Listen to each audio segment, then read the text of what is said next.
मन में गंदे विचार आते रहते हैं। लेकिन क्यों? मन ही हमारा सबसे बड़ा दोस्त और मन ही हमारा सबसे बड़ा शत्रु है। जब हम अपने मन के हिसाब से चलते हैं तो मन हमें भटका देता है, और जब हम मन को संतुलित कर लेते हैं तो हम अपनी जिंदगी में सब कुछ पा लेते हैं। हम अपने मन में आने वाले गंदे विचारों को रोकने की कोशिश करते हैं, पर जितना हम रोकते हैं उतने ये विचार हमारे अंदर प्रवेश करते जाते हैं। आप जिस चीज से जितना दूर भागोगे उतनी ही वह चीज आपके पास आएगी। इसीलिए उस चीज से भागो मत, बल्कि उस पर संतुलन कायम रखो। एक बार एक युवक गौतम बुद्ध के पास आया और गौतम बुद्ध से बोला, हे बुद्ध, मेरे मन में इतने गंदे विचार क्यों आते हैं? मैं नहीं चाहता कि मेरे मन में गंदे विचार आएं, पर मेरे मन में हमेशा काम वासना के विचार चलते रहते हैं और मैं इनके बारे में सोच सोच कर बहुत परेशान हूं। मेरी ऊर्जा और समय ये सब सोचने में ही नष्ट हो जाते हैं, और ये सब विचारों की वजह से मैं कभी कभी शांत नहीं रह पाता और मैं हमेशा ही स्त्रियों को देखकर मोहित हो जाता हूं, अपने आप को रोक ही नहीं पाता। बुद्ध मुस्कुराए और उन्होंने उस युवक से पूछा, क्या तुम्हें पता है कि यह काम वासना होती क्या है? फिर लड़के ने उत्तर दिया और कहा, बुद्ध, मुझे तो नहीं पता कि काम वासना होती क्या है, परंतु हां, ये जो भी है बहुत बुरी चीज है। फिर बुद्ध ने उस युवक से कहा, सबसे पहले तो तुम्हें यह समझना है कि प्राकृतिक रूप से जो भी चीज हमारे अंदर है वह बुरी नहीं है। हमारे जीवन में उसकी कुछ न कुछ जरूरत होती है।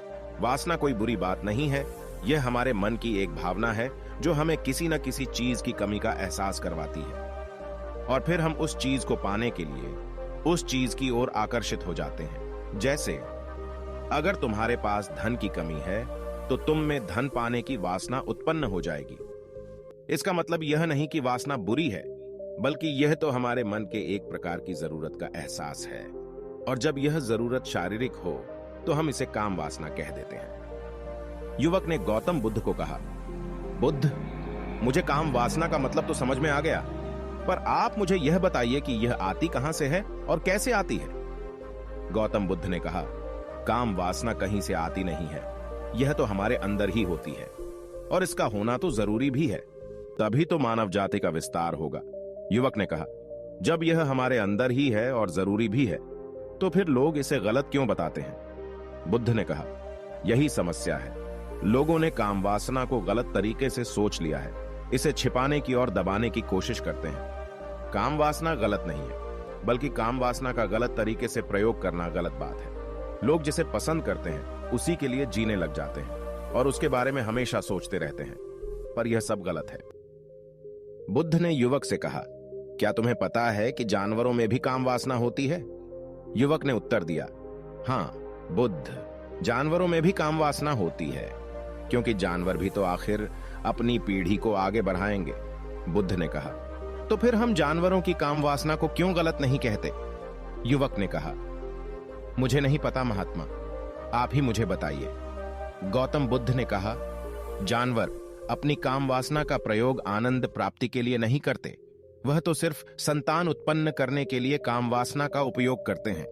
जानवरों को प्रकृति ने इतनी समझ नहीं दी कि वह काम वासना को अपने सुख का आधार बना सके, जबकि मनुष्य अपनी समझ के बलबूते पर प्रकृति में पाई जाने वाली प्रत्येक वस्तु को अपने सुख के लिए अपने प्रयोग करता है। हम इंसानों ने ही काम वासना को अपने सुख का साधन बना लिया है, जबकि प्रकृति ने तो हमें अपने वंश को आगे बढ़ाने के लिए दिया था, लेकिन इंसानों ने इसे अपने जीवन का परम लक्ष्य बना रखा है, और इस तरह से काम वासना का बेलगाम हो जाना गलत है। युवक ने बुद्ध से पूछा, महात्मा जी, ये काम वासना हम पर हावी क्यों होती है? क्यों यह बेलगाम हो जाती है? तब गौतम बुद्ध ने कहा, सुनो, अब जो मैं तुम्हें बताऊंगा उसे तुम ध्यानपूर्वक सुनना। काम वासना का सारा खेल तुम्हें समझ आ जाएगा, तुम्हें तुम्हारे सारे सवालों का जवाब मिल जाएगा, बस तुम्हें ध्यान से सुनकर समझना है। फिर गौतम बुद्ध युवक को बताना शुरू करते हैं। एक बार की बात है, एक आश्रम में गुरु और उनके शिष्य रहते थे। शिष्य रोजाना आश्रम के बाहर स्थित गांव में दीक्षा लेने के लिए जाते थे। शिष्य जो गांव में भिक्षा लेने जाता था, उस रास्ते में एक नदी पड़ती थी जिससे वह रोज भिक्षा लेने जाता था। एक दिन उसने देखा कि एक लड़का पेड़ के पीछे छिपा है। उसने लड़के के पास जाकर पूछा, भाई, तुम इस पेड़ के पीछे छिपकर क्या देख रहे हो? लड़के ने कहा, अरे तुझे नहीं दिख रहा क्या कि मैं क्या देख रहा हूं? तब शिष्य ने नदी की तरफ देखा तो वहां पर कुछ लड़कियां पानी भर रही थीं। लड़कियां 15 साल की होंगी। तब शिष्य ने लड़के से कहा, अरे भाई, वहां पर तो लड़कियां पानी भर रही हैं, इसमें छिपकर देखने वाली क्या बात है? तब वो लड़का शिष्य की तरफ देखकर उससे कहता है, अरे पागल, तुम्हें दिखाई नहीं दे रहा क्या कि मैं क्या कर रहा हूं? वह परियां कैसे नदी से पानी निकाल रही है। जरा उनकी अदाओं को देखो, उनके कोमल शरीर को देखो, उनकी पतली कमर मटके को उठाते समय कैसे बल खाती है, और उनके बाल उनकी कमर पर कैसे लहरा रहे हैं, मानो सुंदरता बिखरी पड़ी हो। शिष्य फिर नदी की तरफ देखता है और इस बार वह देखता ही चला गया। अभी तक तो उसे कुछ भी नजर नहीं आ रहा था और वह बिल्कुल निर्भय था। उसे किसी बात का कोई डर नहीं था, लेकिन अब वह छुपने लगा और उन लड़कियों को देखने लगा जैसे उसने कोई अपराध कर दिया हो। और जब वो छुपकर उन लड़कियों को देख रहा था, तभी वो अंदर से कांप गया और उसने कहा कि यह मैं क्या कर रहा हूं? मैं जो भी कर रहा हूं वह सही नहीं है, मुझे यहां से चले जाना चाहिए। और फिर वह जल्दी से वह से चला जाता है। फिर वह आश्रम पहुंच जाता है।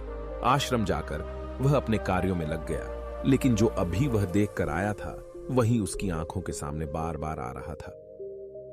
उसके मन में वही दृश्य चल रहा था। उसका मन वही सब कुछ देखने के लिए ललचा रहा था।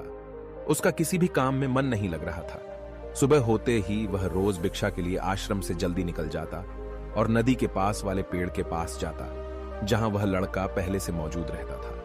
उसके साथ मिलकर लड़कियों को छुपकर देखता था। अब वह रोज ऐसा करने लग गया। उसका मन अब किसी भी काम में नहीं लगता था। वह हमेशा किसी न किसी प्रकार के विचारों में उलझा रहता था। वह आश्रम के कार्यों को भी ठीक ढंग से नहीं कर पा रहा था। न वह ठीक से सो पाता था और न ठीक से खाना खा पाता था। उसका मन बेचैन सा रहता था। उसका मन बार बार उन लड़कियों के सौंदर्य को देखने के लिए ललचाता था। जब गुरु भिक्षा देते तब भी उसका मन कहीं और विचारों में खोया रहता था। गुरु ने अपने शिष्य की इन हरकतों को देखा। तब एक दिन गुरु ने शिष्य को अपने पास बुलाया और कहा, आज से मैं भी तुम्हारे साथ भिक्षा मांगने चलूंगा। तुम और मैं साथ साथ भिक्षा मांगने चलेंगे। तभी शिष्य ने गुरु को मना करते हुए बोला, नहीं गुरुदेव, आप परेशान क्यों हो रहे हो? मैं अकेले ही ठीक से भिक्षा मांग सकता हूं। गुरु ने शिष्य से कहा, ठीक है, तुम अकेले ही भिक्षा मांगने जाओ। इसके बाद शिष्य भिक्षा मांगने निकल गया। शिष्य के जाने के बाद गुरु भी आश्रम से निकल गए और शिष्य का पीछा करने लगे कि वह कहां जाता है, किससे मिलता है। यह सब देखने के लिए उसके पीछे पीछे चलने लगे। थोड़ी दूर जाने के बाद गुरु ने देखा कि उनका शिष्य एक लड़के के साथ एक पेड़ के पीछे अपराधी की तरह छिपा हुआ है और छिपकर कुछ देख रहा है। गुरु भी अपने शिष्य के पीछे जाकर खड़े हो गए, यह देखने के लिए कि आखिर उनका शिष्य क्या देख रहा है, जिसके लिए वह पेड़ के पीछे अपराधियों की तरह छिपा पड़ा है। गुरु ने देखा कि उनका शिष्य पेड़ के पीछे छिपकर लड़कियों को देख रहा है जो नदी से पानी भर रही है। तभी गुरु ने शिष्य से कहा, क्या तुम लड़कियों से भी भिक्षा लोगे? गुरु की आवाज सुनकर शिष्य का मन घबराया और उसके पसीने छूटने लगे। वह थर-थर कांप रहा था, जैसे किसी चोर को पकड़ते समय रंगे हाथों पकड़ लिया हो। उसकी हालत खराब हो गई। वह कुछ भी नहीं बोल पा रहा था। वह लड़का जो शिष्य के साथ था वहां से भाग गया, जिससे शिष्य और भी घबरा गया था।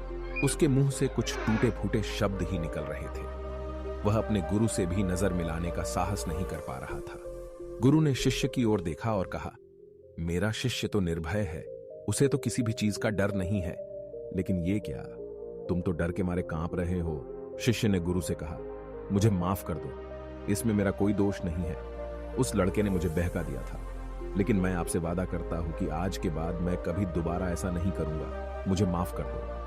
गुरुदेव ने कहा कि कोई बात नहीं, पर इस बात का तुम ध्यान रखो कि हम जैसी संगति करते हैं वैसा ही फल हमें प्राप्त होता है। हम जैसे संगति करते हैं उनके विचार हमारे अंदर प्रवेश करते हैं। इसीलिए अच्छी संगति करो ताकि तुम्हारे अंदर अच्छे विचार प्रवेश करें। फिर गुरु और शिष्य आश्रम लौट आए और फिर से आश्रम के कार्यों पर ध्यान देने लगे। उसने उस रास्ते को छोड़ दिया और दूसरे रास्ते से जाने लगा। वह अपने काम को ध्यान से करता था, लेकिन धीरे धीरे उसके अंदर क्रोध उत्पन्न हो गया और फिर वह दूसरे शिष्यों पर क्रोध करने लगा और बेचैन हो गया। अब वह सही समय पर भोजन भी नहीं करता था। वह भोजन भी बहुत कम खाता था। एक रात गुरु शिष्य के पास आए और उससे बोले, कि तुमने मुझसे वादा किया था कि तुम अपना मन नियंत्रण में रखोगे। अब तक तुमने कितनी बार अपना वादा तोड़ दिया। यह सुनकर शिष्य अपने गुरु के चरणों में गिर गया और रोने लगा। रोते रोते ही उसने गुरु से कहा कि गुरुदेव, मैं कई बार अपना वादा तोड़ चुका हूं, फिर वादा कर लेता हूं, लेकिन हर बार मैं वादा तोड़ देता हूं। मेरा मन मेरे नियंत्रण में है ही नहीं।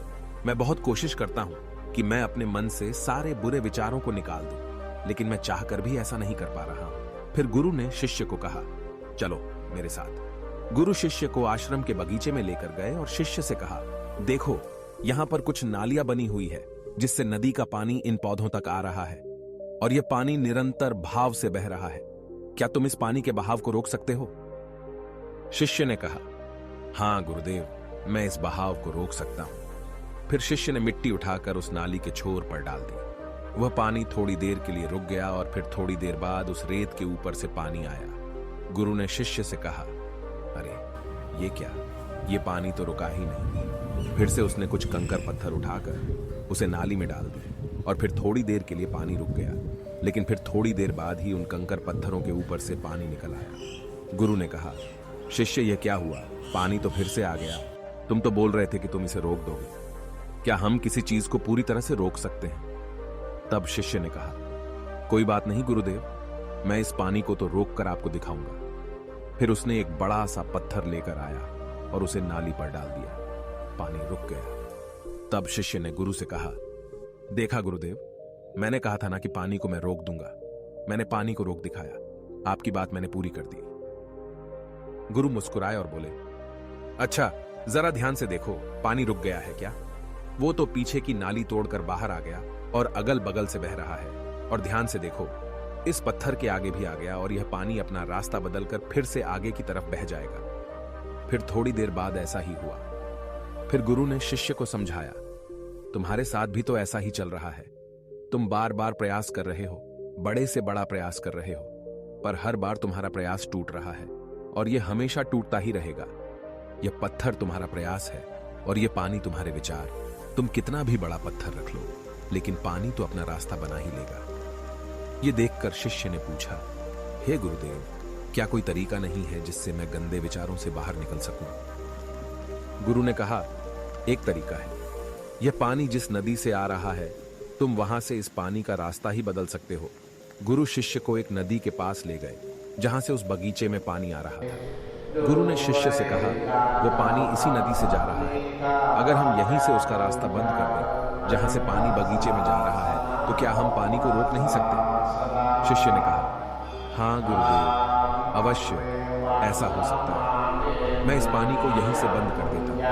तब आगे की नाली में पानी जाएगा ही नहीं और फिर बगीचे में पानी ही नहीं जाएगा। फिर गुरु ने कहा, शिष्य अगर पानी बगीचे में नहीं जाएगा तो पेड़ पौधों को पानी कहां से मिलेगा? उन पेड़ पौधों को तो पानी की आवश्यकता है। फिर शिष्य ने विचार किया और कहा, मेरे मन में तो यह बात आई ही नहीं, इस पानी का बगीचे में जाना जरूरी भी है। गुरु ने कहा, और उन पेड़ पौधों में कुछ ऐसे हैं जिनको रोज पानी की आवश्यकता है, वो तो मुरझाकर मर ही जाएंगे। पानी तो हमें खोलना ही होगा। शिष्य ने गुरु की बात सुनकर पानी का रास्ता खोल दिया। तब गुरु ने पूछा, अगर हम इस नदी के पूरे पानी को बगीचे की तरफ मोड़ दें तो क्या होगा?